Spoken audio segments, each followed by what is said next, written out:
Hello students, हमने BSc BA semester second का maths ordinary differential equation start करा था, जिसका हमने चैप्टर नंबर फर्स्ट स्टार्ट करा था, जिसमें हमने इसकी डेफिनेशन कि डिफरेंशियल इक्वेशन क्या होती है, डिफरेंशियल इक्वेशन के टाइप्स क्या होते हैं, जैसे कि हमने स्टडी करा था कि एक होती है आपकी ऑर्डिनरी डिफरेंशियल इक्वेशन, पार्शियल क्या होता है, उसके बाद ऑर्डर क्या होता है, डिग्री क्या होता है, सॉल्यूशन क्या होता है किसी डिफरेंशियल इक्वेशन का और सॉल्यूशंस के टाइप्स।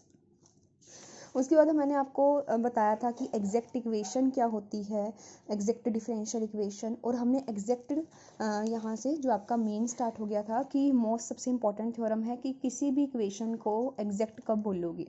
सबसे पहले हमने क्या करा था, जो इसकी फर्स्ट एक्सरसाइज थी मैं आपको एक बार रिवाइज करवा देती हूँ, क्योंकि इसी एक्सरसाइज पर क्योंकि पूरा चैप्टर आपका फर्स्ट एक्सरसाइज पर बेस्ड है। अगर आपको फर्स्ट एक्सरसाइज में एग्जैक्टनेस का मीनिंग नहीं पता तो आप ये चैप्टर नहीं कर पाओगे। तो सबसे पहले आप इसकी मेरी स्टार्टिंग वीडियो से स्टार्ट करना, फर्स्ट से स्टार्ट करना, ताकि आपको बेस पता हो इस चैप्टर में हमने कैसे करना है स्टार्ट। तो सबसे पहले हमने देखा था कि एग्जैक्टनेस क्या होती है। सबसे पहले हम इक्वेशन को इस फॉर्म में लेकर आते हैं, एम डी एक्स प्लस में N D Y equal to 0 is said to be the exact. तो हम ये इसकी डेफिनेशन थी, पर हम इसका क्या करते हैं, हम इसकी क्या करते हैं, नेसेसरी कंडीशन और सफिशिएंट देखते हैं। जो हम थ्योरम अप्लाई करते हैं कि किसी भी इक्वेशन को अगर एग्जैक्ट चेक करना हो तो क्या करते थे, हम उसका सिर्फ curly M by curly Y equal to curly N by curly N x check कर लेते थे। अगर ये चीज़ है then given equation is exact, otherwise is not. तो यही चीज़ करा था कि अगर कोई इफ़ इक्वेशन इज एग्जैक्ट, अगर एग्जैक्ट है तो क्या चेक करते थे कि अगर curly M by curly y, मतलब एम का partial derivative with respect to y equal होना चाहिए एन का partial derivative with respect to X. अगर है then we can find it solution. और सॉल्यूशन क्या होता है, integration M D X, Y constant और एन में वो टर्म्स उठानी है जिसमें एक्स नहीं है, उसका integration with respect to Y is equals to C C is a constant. तो यही काम करा था हमने, यही इसके वर्किंग रूल थे कि इक्वेशन में चेक करने के लिए फर्स्ट हम चेक करते हैं इसकी एग्जिस्टेंस के लिए curly M by curly Y equal होना चाहिए curly N by curly X के, देन इसका सॉल्यूशन स्टार्ट करेंगे। तो हमने यहीं तक करा था।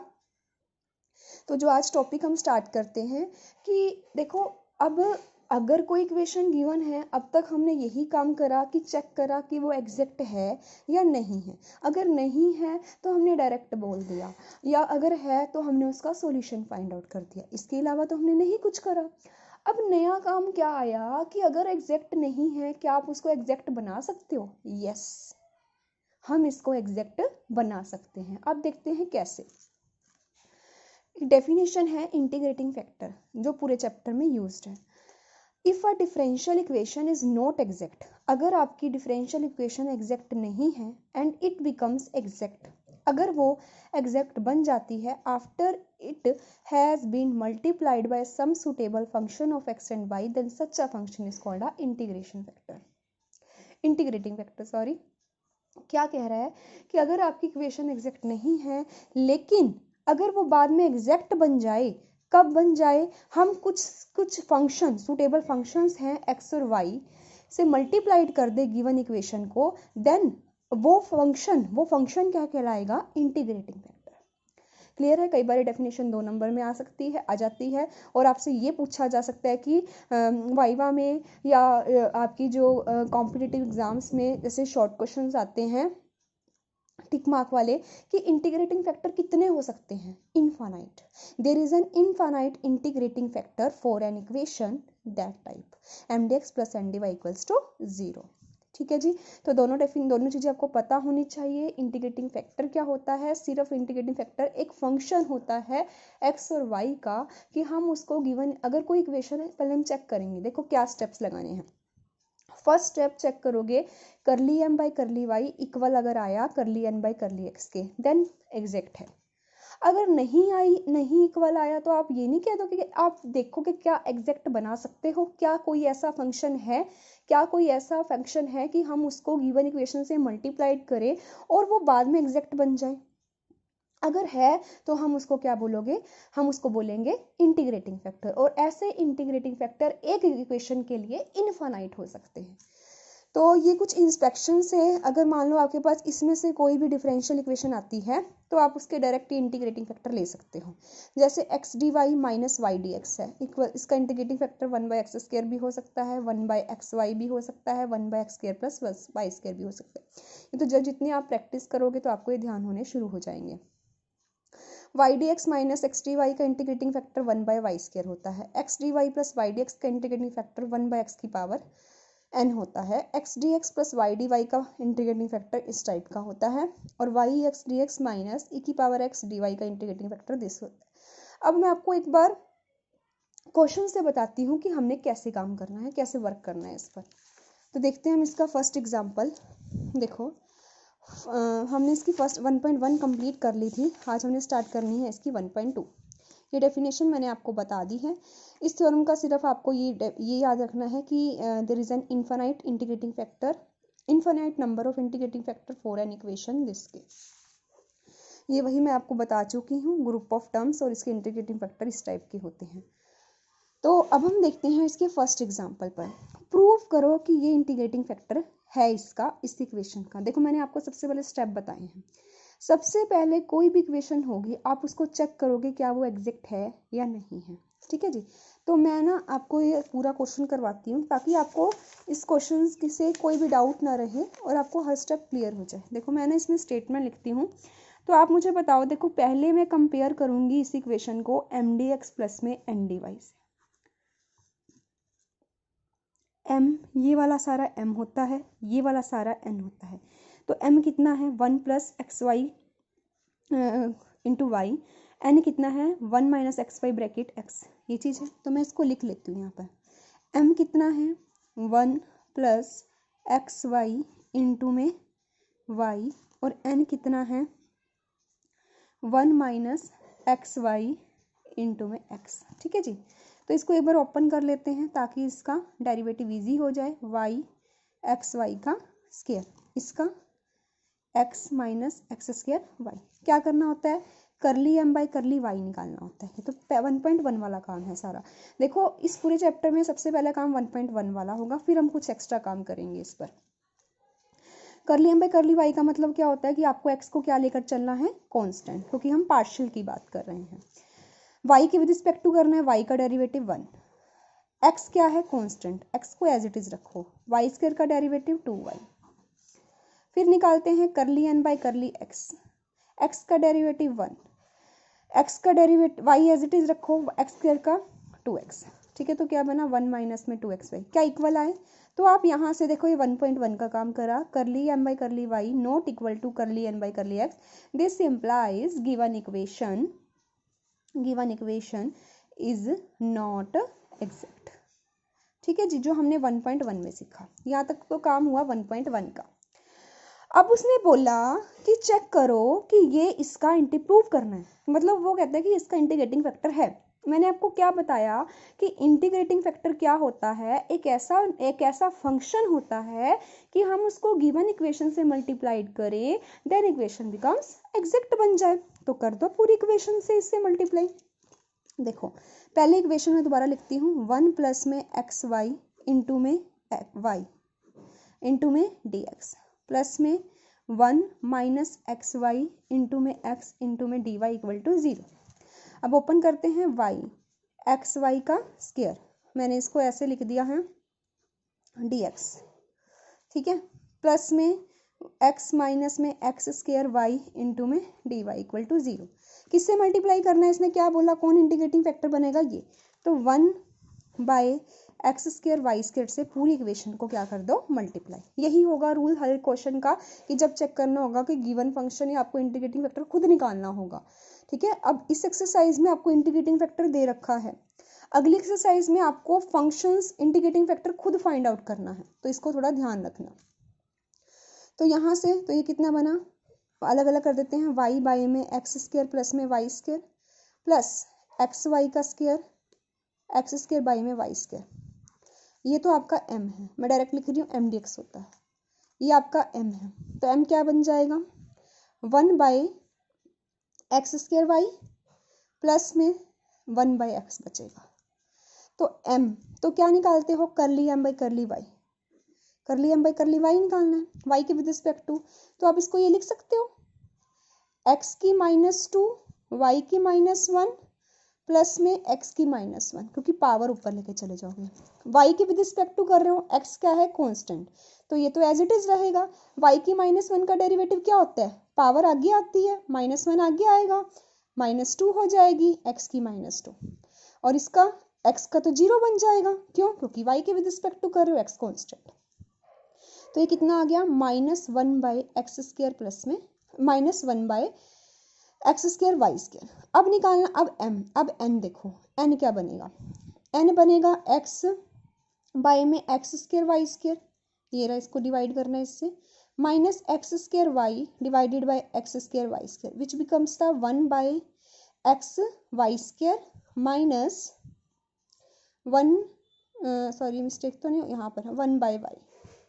सेम क्या निकालोगे, करली n बाय करली y निकालोगे, y निकालोगे, सॉरी करली n बाय करली x निकालोगे, तो ये 0 बन जाएगा। इसका सेम उसी तरह से कितना आ जाएगा, माइनस, या फिर पहले मैं इसको ऊपर लेकर जाती हूँ, x की -1 y की -2 बनेगी। अब इसका निकाल लो, y तो कांस्टेंट हो जाएगा यहाँ पर, क्योंकि x के विद रिस्पेक्ट टू कर रहे हो, तो इसका -x की -2 y की -2, तो -x² बाय में y²। सेम आ गया, क्या पता लगा, देन तो आप क्या कह दोगे, देखो यही काम कर रखा है आपकी बुक में भी।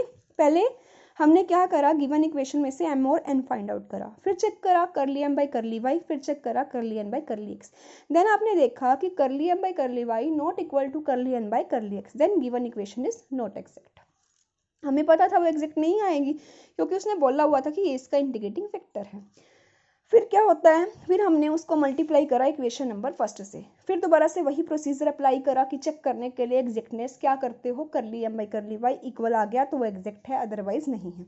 तो hence it is hence given function is an integrating factor of equation first. ठीक है जी, अब मैं इसका सेकेंड एग्जाम्पल देखती हूँ। Find the value of alpha, हमें अल्फा की वैल्यू बतानी है कि if by alpha is an integrating factor है। देखो सबसे पहले हम वही काम करेंगे जो आप करके आए हो। अगर कोई किसी का इंटीग्रेटिंग फैक्टर है तो मतलब गिवन इक्वेशन एग्जैक्ट बन जाएगी।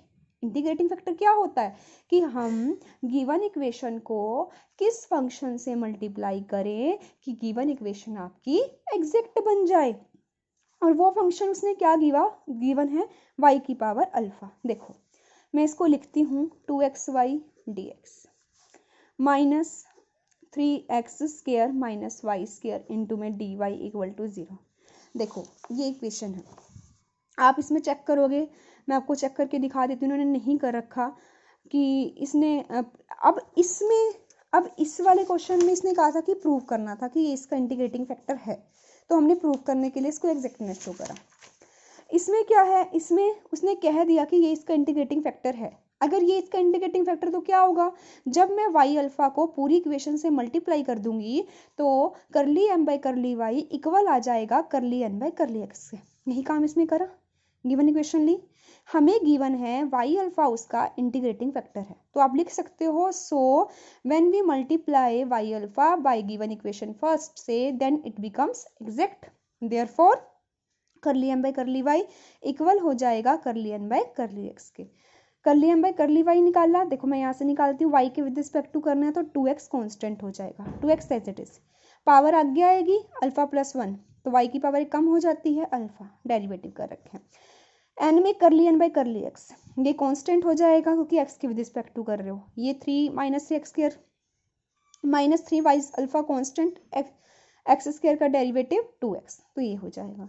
अब हमें गिवन है कि ये क्या है, ये इसका इंटीग्रेटिंग फैक्टर है। अगर ये इसका इंटीग्रेटिंग फैक्टर है तो क्या होगा, जब हम उसको y अल्फा से मल्टीप्लाई करेंगे तो वो एग्जैक्ट बन जाएगी, मतलब करली m by curly y equal हो जाएगा curly n by curly x के। कर दिया इक्वल, यहाँ से अल्फा की वैल्यू निकालनी है, इसको सोल्व करो और यहाँ से अल्फा की वैल्यू आ जाएगी आपके पास।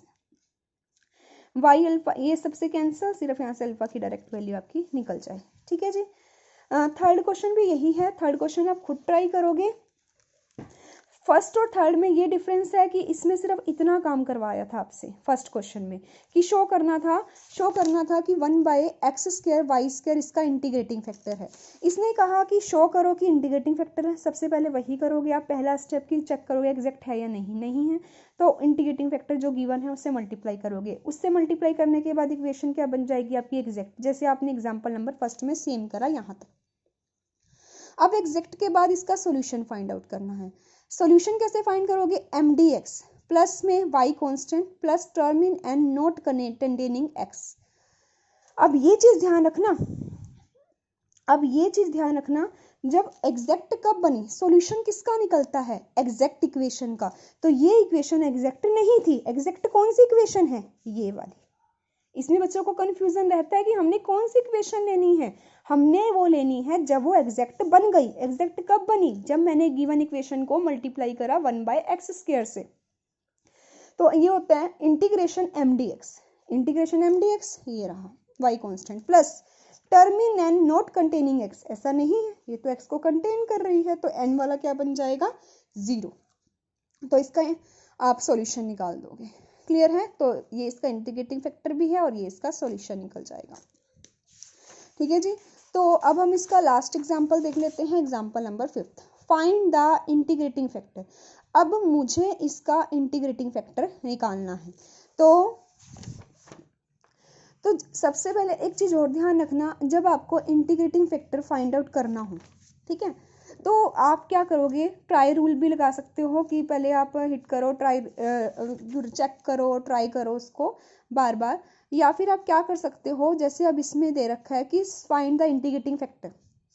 सबसे पहले क्या करोगे, वो कह रहा है कि हमें फाइंड करना है इंटीग्रेटिंग फैक्टर, मतलब गिवन इक्वेशन एग्जैक्ट नहीं है। पहले मैं इसका m लिखती हूँ, m क्या है 2xy² प्लस में y(ex), और n क्या है, मेन काम आपको डेरिवेटिव अगर आ गया ना समझ कि पार्शियल कैसे है, उसके बाद क्वेश्चन में कुछ नहीं है। करली m बाई करली y के विद रिस्पेक्ट टू करना है तो 2x कांस्टेंट है, 2x as it is उतारोगे, y² का डेरिवेटिव 2y, तो ये 4xy प्लस y का derivative 1 ex as it is, तो 4xy प्लस e। अब n का curly n by curly x, e का x का e की पावर x ही होता है, ये आंसर आ गया। तो आप क्या करोगे, curly m by curly y not equal to curly n by curly x, then given equation is not exact. अब इसने इंटीग्रेटिंग फैक्टर नहीं गिवन दिया। अब जब मैं आपको नेक्स्ट लेक्चर में थर्ड एक्सरसाइज करवाऊंगी, उसमें आपको इंटीग्रेटिंग फैक्टर समझ आएंगे कि किस टाइप के फंक्शन के लिए कैसा इंटीग्रेटिंग फैक्टर है, ये रूल सीखोगे। लेकिन अगर आपको अभी आपने सेकेंड एक्सरसाइज पर हो, आपको नहीं पता कि हमने क्या इंटीग्रेटिंग फैक्टर लेना है, तो आप इंटीग्रेटिंग फैक्टर, आपको मैंने स्टार्टिंग में एक थ्योरम बताई है कि इंटीग्रेटिंग फैक्टर एक इक्वेशन के लिए इनफाइनाइट हो सकते हैं, तो आपने ट्राई करके देखना है। जैसे इन्होंने ट्राई करा 1/y², ठीक है, ये आपको ट्राई करके देखना है कि 1/y² इसका इंटीग्रेटिंग फैक्टर है या नहीं। जैसे इन्होंने यहाँ पर इंस्पेक्शन से डायरेक्ट लिख दिया कि 1/y² इसका इंटीग्रेटिंग फैक्टर है, तो इन्होंने ले रखा है। तो आप खुद ट्राई 1/x² भी कर सकते हो, 1/xy भी चेक करके देख सकते हो। तो उस टाइप से आपको थोड़ा सा ट्राई करना पड़ेगा। वैसे मोस्टली क्वेश्चन में जब आप 1.3 पर आओगे, उसका लेक्चर मैं जब करवाऊंगी आपको, तब आपको क्लियर हो जाएगा कि आपको इंटीग्रेटिंग फैक्टर कैसे लेना है। तो अब तो इन्होंने सिर्फ ट्राई करवा रखा है कि डायरेक्ट इंस्पेक्शन से ले रखा है, तो मैं आपको सेम यही क्वेश्चन जब आगे रूल्स करेंगे हम कि किस टाइप की इक्वेशन के लिए कैसा इंटीग्रेटिंग फैक्टर होता है, तो मैं आपको एक क्वेश्चन दोबारा बताऊंगी, ठीक है। तो आपको भी सिर्फ इसका ध्यान रखना है कि इंटीग्रेटिंग फैक्टर इसका 1/y² है। तो आप 1/y² है तो मल्टीप्लाई करा पूरी इक्वेशन को, फिर m और n निकाला, फिर करली m बाई करली y, करली m बाई करली x निकाला, दोनों इक्वल आ गए, तो गिवन इक्वेशन क्या बन गई, exact. Hence this is the solution. Solution आप फाइंड आउट करोगे, mdx ये रहा, n term not containing x, इसमें तो x है तो ये चीज 0 बन जाएगी। ये देखो ये चीज है 0 from then integrating factor and your solution is this, ठीक है। तो इन्होंने डायरेक्ट यहाँ से भी कर रखे हैं, आप ये भी कर सकते हो, ये भी कर सकते हो। तो 1.2 में बस इतना ही। फर्स्ट सेकंड थर्ड में आपको इंटीग्रेटिंग फैक्टर दे रखा था, फोर्थ में आपको खुद फाइंड आउट करना था। 1/y² ट्राई करोगे, 1/x²। देखो अगर आपको नहीं दे रखा ना, सबसे पहले इंटीग्रेटिंग फैक्टर आप यही ट्राई करोगे 1/xy। जब 1.2 के अकॉर्डिंग बोल रही हूँ, अभी आप 1.3 जब मैं आपको समझा दूंगी तब आपको डायरेक्ट पता लग जाएगा कि इसका इंटीग्रेटिंग फैक्टर ये होगा, ठीक है। सिर्फ 1.2 के लिए कह रही हूँ कि आप इन तीनों में से ये ही होते हैं मोस्टली, आप इनमें से ट्राई करके देखोगे, ठीक है जी। तो नेक्स्ट लेक्चर में हम इसकी नेक्स्ट एक्सरसाइज स्टार्ट करेंगे। अगर आपको इसकी एक्सरसाइज यहाँ इस 1.2 तक कोई भी डाउट हो तो आप लेक्चर में या फिर कमेंट बॉक्स में मैसेज करके भी पूछ सकते हो। Thank you.